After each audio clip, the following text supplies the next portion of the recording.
Si e sheh AK këtë vendim sot? Spari, unë isha në Suarik dhe prej nga ne që erdha e posh që me të vërtet komuna Suarikës është zhvillu jashtëzakonisht shumë, po jo me ndimin e qeverisë, me ndimin e nivelit lokal që është punu jashtëzakonisht. Tash Suarika për 6 vite ka ndërtu shkolla, ka ndërtu 9 qerdhe, ka ndërtu 29 ura, që qeveria i ka ndërtu 2 ura dhe gjithashtu e ura Saradroni sa e di unë është prish, por fatkeqësisht nga qeveria nuk ka asnjë ndim. Që 6 vite, unë prej nga ne që erdha dhe duke e mendu që kam marrë në emisionet dhe duke e pase çka është investu në komunën e Suarikës. Asgjë. Asgjë nuk është ndërtu. Asnjë investim kapital nuk është nga qeveria. 3 vjet e gjys e kam kërku stadiumin e Suarikës me ndërtu. Edhe çka ka ndodhur? Ka ndonë një vi buxhetor 100 euro për renovimin e stadiumit. Jo, ne kem kërku stadium të ri, sepse qyteti Suarikës, si që dim, është një qytet që është zhvilluar nga sporti dhe kemi kërku me u ndërtu një stadium evropian. Fatkeqësisht, kjo ndorje buxhetore qytetarëve nuk po ju bën nder. Dhe ne po e shohim, unë sot kam taku shumë studenta, kam taku shumë biznese, që bizneset janë në kolaps, që 6 vite vetëm janë në regres, asnjëa nuk është duke u zhvillu. Na nuk kena nevojë për kriza.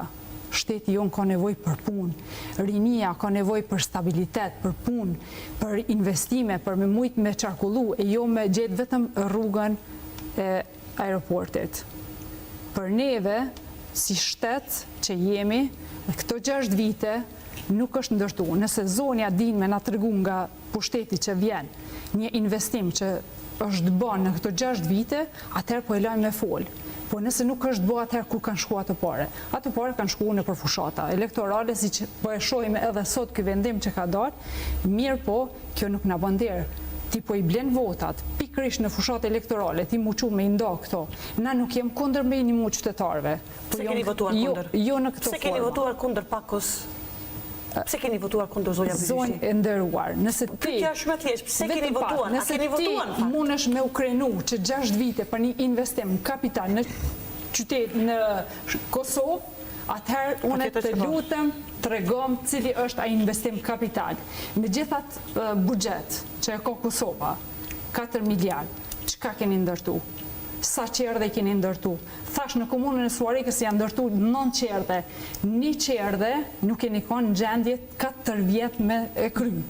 Në komunën e Suarikës po flas. Mos flasim për komuna tjera. Kështu që kjo është mendoj që çdo familje nuk duhet me menu që çush ka me kalu muin. Nuk menoj që një pensionist me menu që ka me qu paret, a me qu të me pagu rrymen ujnë bërlogin, a me qu ato paret e ilaqet, të barnat. Ne edhim se sa është jeta, sa është shtrejtu. Ne edhim shumë mirë shporta, sa është rrit.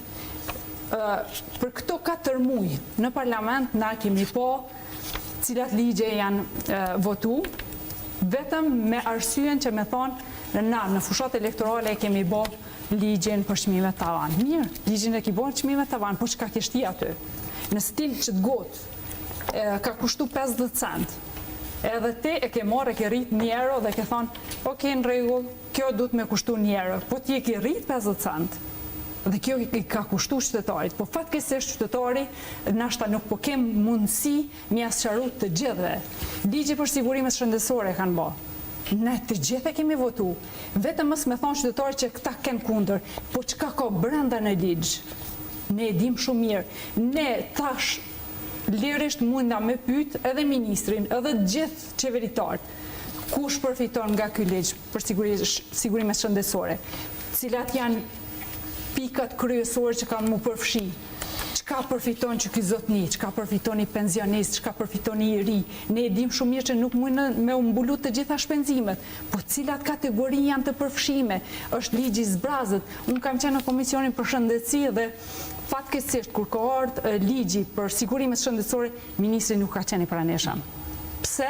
Vetëm pse e dishin arsyeën që votat i kanë në kuvend, mbi 60 vota dhe nuk e kanë marrë asnjëherë seriozisht këtë ligj. Ky ligj është vetëm të shku kështu, veç me thonë që e kanë kalu, dhe tash dalin në fushata elektorale dhe e thojnë që na e banëm ligjin për sigurime shëndetësore. Po ti shka ki përfshin ligj? Qysh është procedura më tutje? Asnjëherë nuk kanë qenë në gjendje me shpjegu se si është ky ligj. E mos flasim për gjëra tjera të cilat me të vërtet janë shumë të ndjeshme për qytetarin tonë.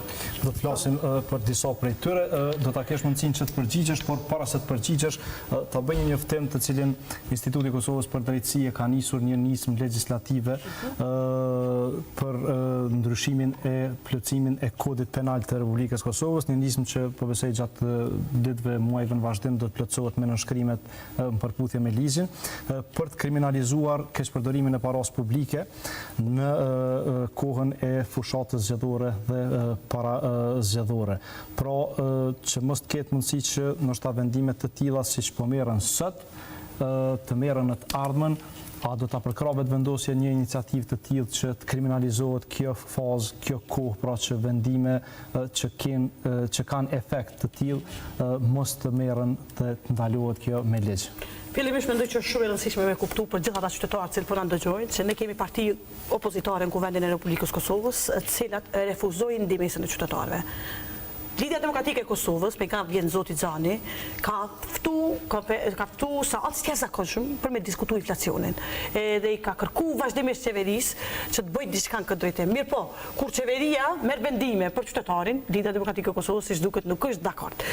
Partia Demokratike e Kosovës, parti e cila ndër vite, Partia Demokratike e Kosovës, e cila është parti ndër vite, parti e ndërlidhur ngushtë me klientelizëm e neopotizëm, po mbi gjitha me qasje korruptive, mu i me thonë, sot vjen edhe na tregon neve se çysh duhet me qeverisë. Partia Demokratike e Kosovës ka marrë verdiktin pej qytetarit. Vjen shumë keq zoti Bojadiu, po ju e dini shumë mirë që dështimin e qeverisë që ju po e konsideroni, verdiktin e ka marrë me 28 dhjetor. E ky verdikt ka qenë i qytetarit Republikës Kosovës, i cili ja ka dhënë vetëvendosjes 51%.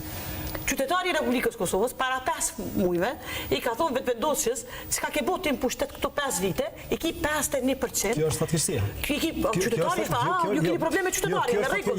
Kjo është fatkeqësia juaj, domethënë. Vesh 20 sekond. Kjo është fatkeqësia juaj. Ti kesh 51%. Ti kesh 51%. Fatkeqësia e partive 51%, edhe mos jesh në gjendje të bësh asgjë për këtë vend. Fatkeqësia e partive opozitare aktuale në pushtet është që këta ku nuk mujnë me marrë pushtetin e konsiderojnë sistemin krizë. Pse se këta janë mësu me pushtet edhe me klientelizëm. Opozita e Republikës Kosovës fatkeqësisht nuk e ka asnjë rol të vërtetë në këtë drejtim. Nëse këta dojnë me ndihmu qytetarin, e kanë pasur një mundësi reale, Kuvendin e Republikës Kosovës që ta votojnë pakon 200 milionë euro. Unë ju kuptoj përbesja, kuptoj edhe hallin, sepse ju nuk keni as kauz e as qasje. Ju jeni pak larg me qytetarin. E dëgjova me shumë vendin Zoja Bytyqi kur tha isha në Suharek edhe tash e kuptova që nuk ishin punë mirë. Zoja Bytyqi, ju nëse doni me pas Suharekën do duhet të ishin çdo ditë atje duke ngritur zonin vetëvendosje në Kuvendin e Republikës Kosovës. Duke i trajtuar këto tema. Në vetëvendosje për me pas që ju zonë nderuar çdo lëvizje për qytetarin. Duhet të them se është shumë e rëndësishme me fol me statistika, po edhe me fakte, të cilat madje mund të duken juve shumë të egzageruar, sepse unë ju kuptoj se në pushtetin ku ju keni qenë, ju nuk keni marrë me hallet e qytetarëve.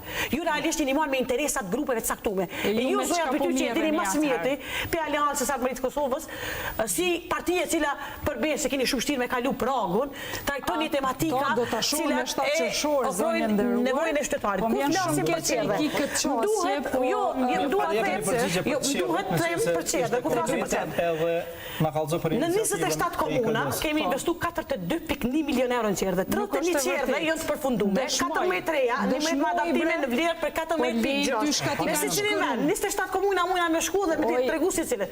38 qerdhe janë proces në ndërtimit, 31 janë të reja, ndërsa 7 janë në adaptim. 5 qerdhe janë aktualisht në proces të tenderimit, 2 të reja edhe 3 në adaptim. Në total, ne kemi investu ma shumë qerdhe mrena 5 viteve, se komplet partit opozitore në 20 vite. Investimi partive opozitore. Shka është e rëndësishme po ashtu me dheksu, është në tokat e vite, është shumë e rëndësishme me auspegu juve. Jo, për referohen a shifra konkrete, së shumë mirë me pas. Zoti Brajgjiu, po, tjetë që kom tana, në arsimin e lartë dhe në rëtim. Jo, si nuk është problem. Po shiko, shifrat janë realiteti jonë. Unë e kuptoj që juve tre opozitorët e në qëllim që me ikë dhe me gjuhi syve dhe qëtove dhe mos mu përgjigj në temen që jem të diskutu. Po përthesh 6 vite, 7 vite ma herë. Jo, Liza, nuk po më dhem as pak. A di shka po më dhem? Po më dhem se jetu ju hedh sy qytetarve, nuk jetu marrë me gjona konkrete. Nuk jetu marrë me gjona konkrete. Në kohën e vetë vendosjes, për e parë arsimi lartë, u shpojnë papagesë. A është e vërtet? Po si jo? Jo, po, do me shpendat debatin, po do me shpendat debatin edhe mos mu balamacu direkt. Është pa precedent.